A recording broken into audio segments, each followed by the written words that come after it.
بسم الله الرحمن الرحيم. عن أبي هريرة رضي الله تعالى عنه قال قال رسول الله صلى الله تعالى عليه وسلم لا عدوى ولا صفر. الحدیث رواہ البخاری۔ نبی کریم صلی اللہ علیہ وسلم نے ارشاد فرمایا، کوئی بیماری اللہ کے حکم کے بغیر ایک شخص سے دوسرے کو نہیں لگتی، اور فرمایا سفر کے مہینے کی نحوست کوئی چیز نہیں ہے۔ دوستو، ہمارے یہاں بہت سارے توہمات پائے جاتے ہیں۔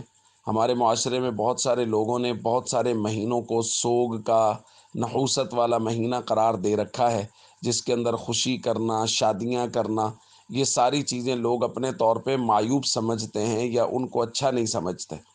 ہمارے آقا حضرت محمد کریم صلی اللہ علیہ وسلم نے ان تمام تر چیزوں کا رد فرمایا ہے اور ہر موقع پر ہماری رہنمائی فرمائی ہے۔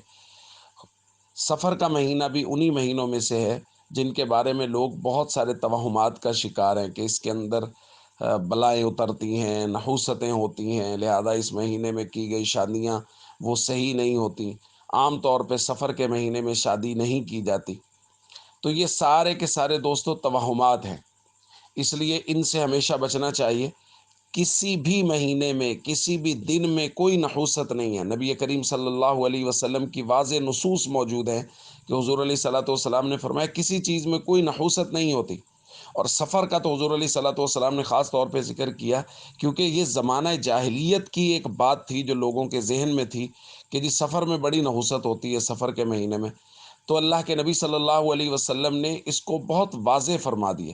اس لیے یہ جاہلیت کی باتیں ہیں کہ جی سفر میں نحوست ہوتی ہے لہذا شادی نہیں کرنی چاہیے، خوشیاں نہیں کرنی چاہیے، یہ سب غلط باتیں ہیں، توہمات ہیں، ان سے ہمیشہ بچنا چاہیے۔ السلام علیکم ورحمۃ اللہ وبرکاتہ۔